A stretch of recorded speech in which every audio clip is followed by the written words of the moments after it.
announced that The Little Mermaid would be made into live action, the actress said, "I'm really excited for my version of the film, because we've definitely changed that perspective of just her wanting to leave the ocean for a boy. It's way bigger than that. It's about herself, her purpose, her freedom, her life, and what she wants." Now, this viewpoint in and of itself isn't wrong, but I found it strange that they would act as though this was something new that they were doing when the first movie already showed that Ariel had the exact motivation before even knowing about Eric. If only I could make him understand. I just don't see things the way he does. I want to be where the people are. I wanna see 'em dancing. So based on the lyrics of her song, she's always been enamored by the surface and the way that people live up there. Romance was something that came along after the fact, when she happened to look into the ship and see Eric, only after she was enjoying watching all of the humans. What you doing? I'm Max. Come on, Max. That is the moment when she was like, oh my, that specific human right there just made me perk in all the right places. Now, while it can be fair to assume that Eric might have been the catalyst to Ariel becoming more motivated to pursue life outside the ocean, that probably would have happened regardless, given how obsessed she was with life on the surface and with humans in general. While the rest of the movie centered around the romance between Eric and Ariel, ultimately still, Ariel chose what she wanted. I don't understand why people today think that the Little Mermaid original is outdated and not empowering. Despite the traditional norms of her people, despite her father's protests, Ariel ended up doing what she wanted and chose what made her happy. She fought for what she wanted. The prince was still able to fight and be shown as a strong character. Ariel wanted to live on the surface, so she made that happen. She saw a man that she fell in love with or that she fancied, and she went after it. Nobody came and whisked her away. As a matter of fact, Ariel was the one that had to end up saving him, and in the end, got what she wanted. Her father's respect and the guy on the surface, as well as her life on the surface. If Eric were to die or if they were to break up, I'm pretty sure, based on Ariel's personality, she would still remain on the surface, due to that having been her lifelong dream even before she knew about human boys, even before she laid eyes on Eric. Single word, go not a single word, go on and kiss the girl.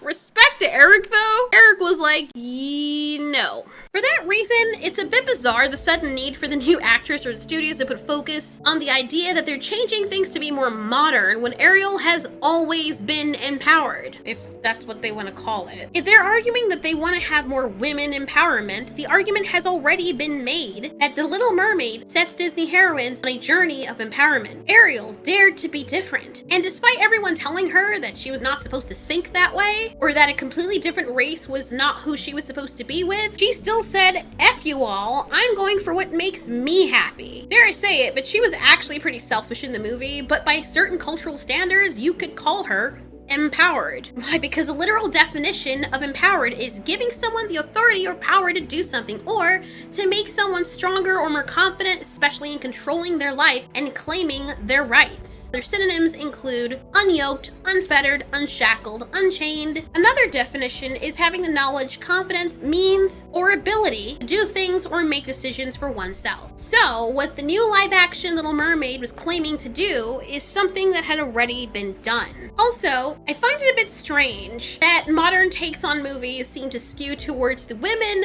not doing things for romance. Have you met us? Women in general are very romantic, even more so than most men. And when I say that, I don't mean they have the best game. What do you feel? I'll do a rap. Do a rap. Okay. Shit. Okay. Fuck, I should have written something. Okay. I mean, a lot of us tend to obsess over it. This is why some women enjoy reading romantic or erotic literature that involves being courted, pursued, and swept off their feet by someone playing hard to get. Men tend to enjoy the thrill of the chase, while women enjoy being chased. Even the most prude women who act as though they have a problem with men looking at them and calling men perverts will watch movies, videos, read stories, or fantasize about men doing all the things to them that they call pervy. Now, don't get me wrong, because the man does have to meet certain requirements. He must tickle your lizard brain fantasy. Last one, ladies. Can you touch this? Can you fucking touch this? Well, that too, the law says that you cannot touch. But I think I see a lot of lawbreakers up in this house. See, the very fact that I'm biting my lip and smiling right now is exactly what I'm talking about. I hate myself. Men, don't let women fool you. They like to call you pervy, but we are pervy just the same. We just tend to be better at hiding it. Well, I guess until recently. So, the requirements for many females is that the man must have a lot of resources and he must be physically attractive. It doesn't mean he has to fit society's standards of attraction all the time, but it does mean that he has to be attractive to the women who are into him, to the readers, and to other women. Stuck in the middle of coming inside and walking out. Just stay for a little. You say is it close? Girl, I do not blame you. It's very hard to get your face under control when you've got a freaking, you know what I mean? Even guys crumble in front of people like this. It also has to have an air of alpha male or sigma male energy and not caring what people think, including the woman. And for the ladies who are watching, think about every erotica you've ever read or the Wattpad stories that you have and tell me if I'm wrong. The majority of stuff that we found romantic, especially as growing up, seemed kind of messed up. An attractive guy jumping in to save us, being an angsty vampire who wants to kill us but we love him anyway, guys fighting over each other for us, guys being broody and dark and not wanting to talk to you and you wanting to change him being a total badass, devoid of any emotion, you want to change him. Him being an evil villain who has a very dejected past and's killed lots of people, but you wanting to change him. Other girls swooning over him and he happens to just choose you, the plain Jane or the tomboy. You being super pretty but obsessing over the one guy that doesn't find you pretty or doesn't obsess over you the way all the other guys do. The guy having some sort of superpower or riches or something that makes him powerful and not an ordinary person, and somehow against all odds he chooses you out of everybody else he has options for.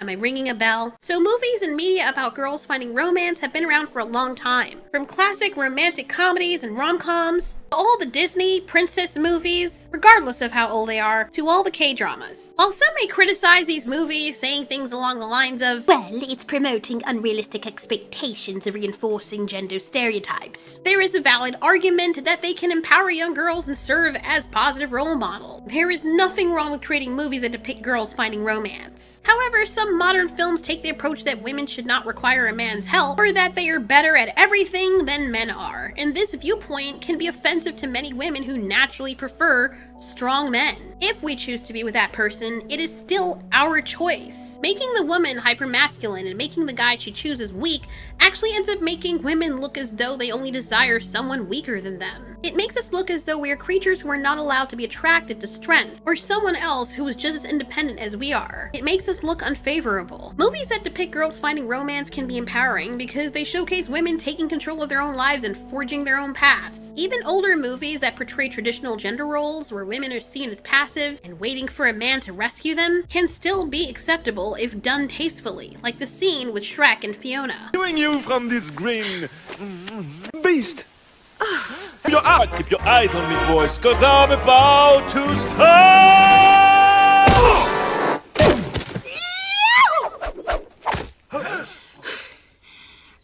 Man, that was annoying. If done tastefully, these movies show that women have agency and can make their own choices when it comes to love. After all, the men in these movies can't force the females to love them. Go on and kiss the girl. The original Little Mermaid movie displayed Ariel as having a passion to explore the surface, and as an added bonus, just happened to land her eyes on something she wanted, which was Prince Eric. He was even willing to sacrifice something that was very dear to her to get what she wanted. She also didn't wait for Prince Eric to come around and rescue her. She not only rescued him, but she chased him. Had it been the other way around, people would have been calling it toxic and sexist. The original Little Mermaid does not deserve to be chastised for not being sufficiently feminist because it was the embodiment of that. Some might make the argument that the live-action remake of The Little Mermaid corrects issues about unhealthy ideas about love and sacrifice. While it's true that it's a bit immature to throw away your whole life based on someone you just met, the old story was meant to be a short movie in a time that I'm guessing was much simpler. There was a direct consequence of Ariel doing these things, and after she suffered them, then she got her happy ending. She didn't get rewarded for jumping the gun. As a matter of fact, she endangered her father, and she almost got the guy she had a crush on killed. So I really don't see how this is promoting unhealthy ideas when it was literally showing the result of what could happen as a result of having these unhealthy ideas about love. After Ariel and Eric spent some time together, their attraction grew, which I believe was specifically due to Ariel being a mermaid and her having power she probably doesn't even realize that she has. You'll probably be interested in checking out the video I made talking about this called The Little Mermaid Might Be Evil. The original goal of the live-action version of The Little Mermaid was to show Ariel as a strong, independent character who wants to see the world above the sea. Although she's meant to fall in love with Prince Eric, the movie didn't wish to solely focus on their romance. While it's important to celebrate Ariel's journey of self-discovery and her desire to explore, there is nothing inherently wrong with indulging in fantasy stories that involve falling in love outside of the norms of everyday life. In fact, the whimsy and grandeur of such stories is precisely what makes them popular, particularly among female audiences. With a lot of the females that watch these types of movies being moms, students, or people who are dating or getting their heart broken. Sometimes a little bit of escapism via a romance fantasy story about someone they like whisking them away and taking care of them is not so wrong. Guys can have their fantasies of being with the most beautiful women or with a beautiful woman, and they understand that it's definitely out of the purview of what is considered as realistic or a mundane experience. So why can't females? It is the responsibility of the parents, and possibly life experience, to teach the little human beings expectation versus reality. These movies are meant to be an escapism, and while trying so hard to make everything as realistic as possible in the realms of, well, instead of making the girl get swept off her feet, let's make her strong and independent and able to take care of everything and not needing anyone, while making her romantic interest being an afterthought. I think the studio should try to remember why certain books and the movies, a lot of them based on those books that are the antithesis to that, sell so well. It's because even for just that moment, even though women can be strong, they do desire someone to take the reins for even just a moment and take care of them. Women like being pampered, and it appears as though the studios have forgotten this. Especially when it comes to the general mental states of women and their imaginations, they want something whimsical and adventurous. Many women don't want to live their everyday life as a strong, independent female and then try to escape into a fantasy where the woman is also a strong, independent female and the dude is some weak guy that doesn't step up to really help her because the limelight must be on her at all times to handle everything. It's not what many of them want. Women don't want a constant reminder of how alone and overwhelmed they feel. As someone who lived with my mom, a woman who has a controlling and independent personality, I've heard her express those same sentiments and fantasies. I too, at times, consider myself a strong personality, but I'm definitely grateful that my husband has become my Prince Charming. Although I am capable of making decisions and managing my own life, I'm incredibly grateful that my husband takes care of the majority of these responsibilities without complaint. It's a huge burden off my shoulders, and he carries it with such ease and grace and falls into that role so naturally. I'm so grateful for him being my strength in every aspect of my life, for having the mental fortitude to remain as his own individual and allowing me to do the same, for being willing to listen when I speak, but for also being assertive enough to speak his mind and to lead. There are countless women who take pleasure in romantic fantasies, yet many of them are made to feel that desiring a romantic interest in a guy who is stronger than they are is somehow now taboo or inappropriate. While I'm not suggesting that a movie like The Little Mermaid intends to send this message, many modern movies and shows, especially from the studio that made this movie, have portrayed female characters as a requirement to always be stronger and smarter than the men. However, the truth is that all women desire to be taken care of sometimes, and there is nothing wrong with that. A woman can undoubtedly be strong and independent, and all she desires is to be respected as a person. That doesn't mean or imply that she doesn't long for someone who is stronger than her to lift her up, carry her over the threshold, and reassure her by saying, "Baby, it's okay. I've got this." Thanks so much for watching. This has been Ultiori. You ask, we answer.